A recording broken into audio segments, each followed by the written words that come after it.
तो आइए सवालों की शुरुआत करते हैं। सबसे पहले सुधांशु त्रिवेदी जी, आप ही से मेरा सवाल है और वो सवाल ये है कि क्या ईरान, क्योंकि अब अमेरिका तो ऐसा लग रहा है कि वो पीछे हटने को तैयार नहीं है, उनकी जो वहां पर आर्मी प्रेजेंस है उसमें बल्कि वो इजाफा ही कर रहे हैं, और जिस तरह की अब पाषाण युग में ढकेलने की डोनाल्ड ट्रंप बात कर रहे हैं, क्या वाकई ईरान एक वक्त पर जो हमने इराक के साथ होता हुआ देखा था, बर्बादी की तरफ बढ़ रहा है? देखिए, आज जो मिडिल ईस्ट की लड़ाई है ये इस्लामिक देशों की आपसी प्रतिस्पर्धा से शुरू होकर एक बहुत खौफनाक मंजर पे जाके बैठ गई है, जहां इस रंग की न्यूज़ेस आ रही हैं कि सऊदी अरब और यूएई का भी ये मानना है कि अमेरिका अब ईरान को निर्णायक रूप से पराजित कर दे, डिसाइसिवली डिक्लाइन कर दे, अन्यथा वो ईरान अगर आधा घायल ईरान रह गया तो शायद इनके लिए ज्यादा खतरनाक हो। दूसरी तरफ ईरान का मानना है कि अब वो सभ्यता मूलक प्रश्न उठाने लगा कि हम हजारों साल पुरानी सभ्यताएं और आप हमें निपटा नहीं सकते। तो मैं कहना चाहूंगा,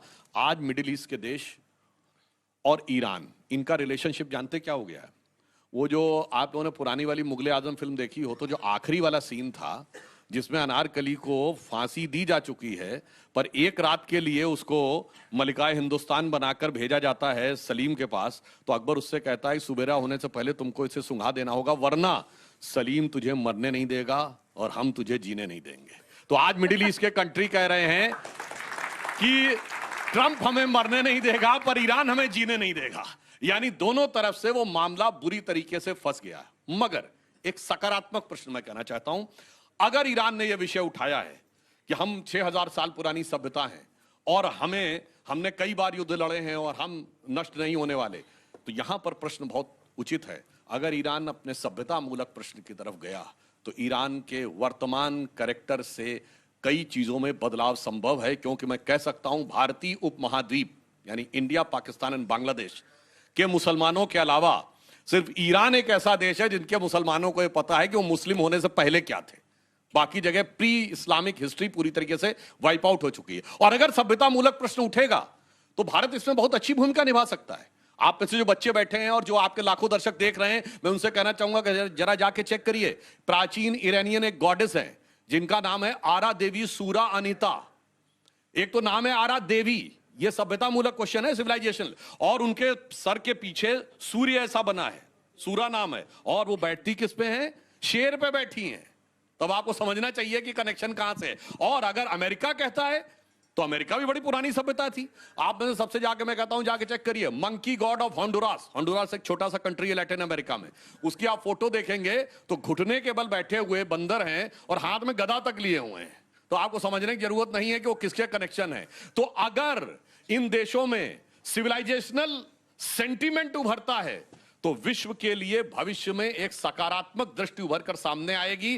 भारत उसमें वो भूमिका निभाएगा जिसे मैं अटल जी की कविता की पंक्ति के रूप में कहना चाहूंगा कि दुनिया का इतिहास पूछता, रोम कहां यूनान कहां है, घर घर में शुभ अग्नि जगाता, वो उन्नत ईरान कहां है, दीप बुझे पश्चिमी जगत के, छाया जब बर्बर अंधियारा, तभी चीर कर तम की छाती चमका हिंदुस्तान हमारा। वाह, अजय उपाध्याय जी मोर्चा संभालिए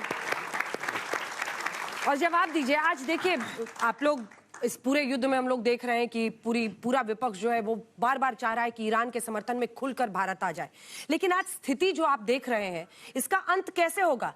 मतलब उसको हिजबुल्लाह भी पालना है, उसको हुती को भी पालना है, उसको हमास को भी पालना है, उसको इजराइल को अपना सबसे बड़ा दुश्मन उसको पोंछने की कहानी भी बतानी है, उसको आईएईए से अपना न्यूक्लियर प्रोग्राम भी छिपाना है। और ऐसे में अगर आज ये स्थिति बन रही है, अन्य देशों पर असर हो रहा है, तो क्यों ना सब कहें कि ईरान को भी बातचीत के लिए तैयार होना चाहिए? बातचीत तो सभी समस्याओं का समाधान है, और विशेषकर जो युद्ध की जो परिस्थिति है उस परिस्थिति में बातचीत ही कहीं ना कहीं ये रास्ता निकालेगा। लेकिन सच्चाई है, जो अहंकार में डूबे हुए हैं, अमेरिका की समाज में जाकर के देखिए कि अमेरिका के अंदर में किस तरह उनका विरोध हो रहा है। लाखों की संख्या में सड़कों पर लोग आकर के ये ट्रंप महाराज का विरोध कर रहे हैं कि भाई तुम अन्याय कर रहे हो, पाषाण युग की बात करते हो। अरे पाषाण युग के बारे में समझते हो क्या है? आपका कोई उस समय अस्तित्व नहीं था। और वाकई जब पाषाण युग की बात करोगे, मेसोपोटामिया की सभ्यता से लेकर के और सिंधु घाटी सभ्यता तक की बात अब जब करते हैं तो सभ्यताओं का विकास शिकार से कृषि युग में आने वाले लोगों का जो इतिहास है वो यही रीजन है जिस रीजन की बात आप कर रहे हो। सच्चाई यह है कि अमेरिका को, विशेष करके ट्रंप को पर्सनली बहुत ज्यादा अहंकार है, और अहंकार में जो है वो कहीं ना कहीं इस पूरे विश्व की जो शांति है उसको भंग करने का प्रयास कर रहा है। ईरान की बात करें, ईरान की जो परिस्थितियां हैं, वो परिस्थितियों में मरता क्या नहीं करता।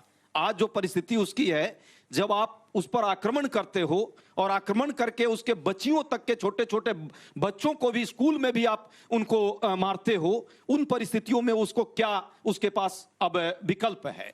विकल्पहीनता की परिस्थिति में जब वो ऑलरेडी आपसे बातचीत कर रहा था, ओमान जो है ऑलरेडी उसमें इन्वॉल्व था, उसके सारे लोग इन्वॉल्व थे उस समय, उसके सारे सीनियर लीडर्स को आपने मार दिया।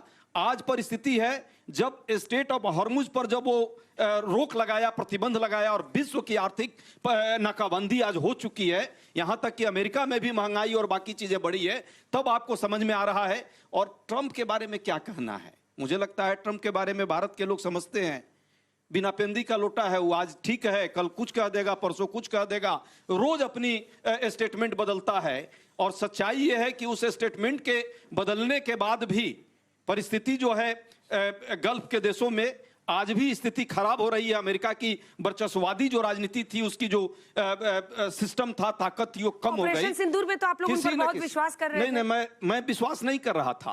अभी तक हमारे लोगों ने बोला ही नहीं। हम तो कहते थे आपको भी बोलना चाहिए था कि विरोध करो यार, ये तो झूठ बोलता है। लेकिन झूठ बोलने के शब्द भी नहीं जब सत्ता पक्ष की तरफ से आया, तब हमको लगा कि बोलो। आज भी हम कहते हैं बोलिए। जहां तक बात अभी आपने कही, झोला उठा के किसी दिन देखिएगा ट्रंप ईरान के एरिया से भागेगा, झोला उठा के वो भागेगा। लेकिन मैं कहूंगा कि वो झोला उठाने के लिए वो किसी से अनुमति नहीं लेगा। हमारे विदेश नीति की जो परिस्थिति है, हमको इस बात का दुख है कि आज भी हम जो है ट्रंप के साथ क्यों खड़े हैं, हम इजराइल के साथ क्यों खड़े हैं। विक्टिम है ईरान। मैं नहीं कहता कि ईरान के साथ आप जाकर के बिछ जाइए, लेकिन आप सीधे खड़े रहिए। और ये देश की जो विदेश नीति है, न्यूट्रलिटी की विदेश नीति, जिससे कि हमारी राष्ट्रीय हित जिससे सुरक्षित होगा, उस पर हम बात रखेंगे और हम उसी दिशा में आगे बढ़ेंगे। जल्दी से एक बार रिस्पॉन्ड कर दीजिए। देखिए, इन्होंने जो बात कही, भारत अगर ईरान के विरुद्ध खड़ा होता तो ईरान के विदेश मंत्री कहते कि भारत हमारा दोस्त है और स्टेट ऑफ हॉर्मुज से हमारे जहाजों को निकलने की परमिशन मिलती। और इस बात को लेकर अमेरिका भी थोड़ा अपसेट है। उनकी नेशनल इन्वेस्टिगेटिव एजेंसी एनआईए की चीफ तुलसी गबार्ड का वीडियो अवेलेबल है, जिसमें उन्होंने कहा सिर्फ 2 कंट्रीज के जहाजों को स्टेट ऑफ हॉर्मुज से निकलने की परमिशन मिल रही है, चाइना और इंडिया। चाइना को दे रहा, लॉजिकल है, चाइना ईरान का 80% तेल खरीदता था, हम तो उससे नहीं लेते थे, फिर भी दे रहा है। इसका अर्थ यह हुआ हम ईमानदारी से खड़े हैं, संतुलन के साथ खड़े हैं, परिपक्वता के साथ खड़े हैं, कहीं गिरे नहीं है। हाँ, वो एक अलग दौर था जब आप जाके चेक करिए, एसएम कृष्णा भारत के विदेश मंत्री थे, हिलरी क्लिंटन विदेश मंत्री हैं, बगल में बैठी हुई हैं, एसएम कृष्णा जी यूं बैठे हैं और हिलरी क्लिंटन अनाउंस कर रही हैं, India has decided that India will not purchase oil from Iran, UPA सरकार में। Second thing, 2006 international atomic energy agency IAEA में ईरान के खिलाफ वोटिंग। ईरान चौंक गया कि भारत ने हमारे खिलाफ वोटिंग क्यों की।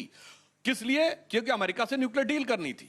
तो बहुत सारी चीजें हैं। और फिर आप, मैं कहूंगा, जाके नटवर, कई बार बोल चुका हूं, नटवर सिंह की किताब one life is not enough में उन्होंने लिखा, मुझे विदेश मंत्री से इसलिए हटाया गया क्योंकि अमेरिका नहीं चाहता था, और ये बात मुझे सोनिया गांधी जी ने। ठीक है, छोटा सा तो आपको तो उन्होंने खुरेद दिया। बड़ा अच्छा बात कहा इन्होंने। तो 2019 में यही ईरान से तेल हम खरीद रहे थे और इसी सरकार ने कहा था, मोदी जी की सरकार ने कहा था कि हम खरीदेंगे। फिर वो कौन का रोक दिया आपको? वही ट्रंप की सरकार ने आपको रोका और आप खरीदना बंद कर दिए। यही हाल हुआ, आपको कहा गया रसा से चले जाओ, रसा से आप खरीद लो, तो 20 फिर आप रसा से रोक दिया, फिर आप रुक गए, आप कहा कि वेनेजुएला से खरीदेंगे तो और यूएस से खरीदेंगे, फिर आप वही बात कर रहे हो। तो ये पलटी मारने की जो ढुलमुल डिप्लोमेसी है ना, मैं फिर कहता हूं कि तथाकथित 10 सेकंड तथाकथित विश्व गुरु जो हैं, ये सष्टांग डिप्लोमेसी के जो प्रणेता हैं, मैं कहता हूं आप सष्टांग डिप्लोमेसी मत कीजिए, आप बिछिए मत। हमारे देश की विरासत रही है, हम देश का इतिहास हमारा रहा है, हमारी विदेश नीति निष्पक्ष रही है, न्यूट्रलिटी के साथ और ताकत के साथ सीधा खड़ा रहने की रही है। हर विश्व के समस्याओं पर हम अपना विचार रखते हैं। आज भी विश्व पर संकट है, शांति के पक्ष में खड़ा होकर के और न्याय के साथ खड़ा होंगे। अमेरिका जो है ईरान पर इस समय आक्रमण किया, उनके नेताओं को मारा, उनके बच्चियों को मारा, और कहीं ना कहीं ईरान विक्टिम है आज। इसलिए आपको सच के साथ खड़ा रहना है, पूरा देश आपके साथ खड़ा होगा। ठीक है, लेकिन भारत अब बच्चों के भी सवाल लेने का टाइम आ रहा है, उससे पहले एक रिएक्शन। जनरल सिन्हा, मेरा सवाल तो सुनिए, पाकिस्तान से हमें क्या परेशानी है? लश्कर, हिजबुल, जितने आतंकी संगठन है, यही परेशानी है ना। अगर आप हमास, हिजबुल्लाह, हूती इजराइल के खिलाफ रखेंगे और इस हट पर अड़े रहेंगे तो फिर तो आपको युद्ध की ही तैयारी है ना। ये तो ललकार है। कोई भी अगर आतंकी संगठनों से हमला करवाएगा तो फिर वो देश तो रिटेलिएट करेगा ही ना। तो क्या ईरान वाकई विक्टिम है या अग्रेसर है आतंक के जरिए? देखिए अंजना जी, आपका ये जो सवाल है ये बहुत ही बारीकी है और बहुत पैना है। देखिए, कोई भी देश, दुनिया का कोई भी देश, और भारत के जो हित में हम अब सोचते हैं, कोई भी यदि आतंकवाद को फैलाएगा, क्योंकि आतंकवाद सबसे बड़ा दुश्मन है जो कि खड़ा हुआ है भारत के अगेंस्ट में। हिजबुल्लाह, हूती, हमास, जो इन्होंने 7 अक्टूबर को कत्ल-गारत की है वहां पर और लगातार करते रहे हैं, उसके अगेंस्ट में भारत एब्सोल्युटली अटल खड़ा है। और भारत को हम कहते हैं हमारी स्ट्रैटेजिक ऑटोनॉमी है। भारत के प्रधानमंत्री जाते हैं 2 दिन पहले और वहां के संसद में कहते हैं कि हमास ने जो किया बहुत गलत किया। और सबसे बड़ी बात यही भारत को महान बनाता है। दूसरी बात, आप ईरान की बात करती हैं, 28 जो ये अभी फरवरी को हुआ, उसके 3 दिन पहले हमारे भारतवर्ष के अंदर में एक हमारी एक्साइज होती है, जो नेवल एक्साइज होती है। बहुत सारी कंट्रीज से शिपें आती हैं। ईरान की भी शिप आई थी वहां पर। अमेरिका ने जैसे ही 28 तारीख के बाद ये खत्म हुआ और वो जा रही थी, तो अमेरिका ने एक शिप को मारा, भारत से उसका रिबट किया। भारत ने ईरान के शिप को अपने जगह दिया और आज भी वो खड़ा है। आप कोची में जाएं, वो शिप आज भी खड़ा है। वहां के सैनिकों को मरहम पट्टी कराई जिसको उन्होंने अमेरिका ने मारा। अमेरिका ने कुछ दिन पहले अब्राहम लिंकन को कहा था कि इसको डॉक करने की आप परमिशन दे, भारत ने मना कर दिया। इसको कहते हैं एक देश जो कि अपने नेशनल इंटरेस्ट के लिए वो करता है जो उसके लिए जरूरी है। आज अंजना जी, आपको सरप्राइज होगी, ये बात डिबेट नहीं हो रही है। भारत के नेवी के 7 शिप स्टेट हार्मोज के अंदर में खड़े, किसी दूसरे देश, ना चाइना दिया है ना रशिया दिया है, केवल भारत के 7 शिप हैं अपने जहाजों के लिए। और उसी के कारण ये जहाज आ रहे हैं। आज ईरान के साथ हम खड़े हैं। अयतुल्लाह अल खमेनी की जब ये हुई, कत्लो-गारत हुई, तो हमने कहा, हम उनके एम्बेसी में जाकर के हमने शोक दिखाया है। और यही चीज है जो भारत को उस ऊंचाइयों में लेगा जो कि भारत इमर्ज आउट करेगा। अभी तक हम भारत के नजरिए से बोले सर, टॉपिक पे आइए ना। क्यों साइड ले हम? मेरा सवाल ये है, जो सही है, जो सत्य है, उसके साथ में हम खड़े हैं और बहुत दृढ़ता के साथ खड़े हैं, ना लचीलेपन से खड़े हैं। ठीक है।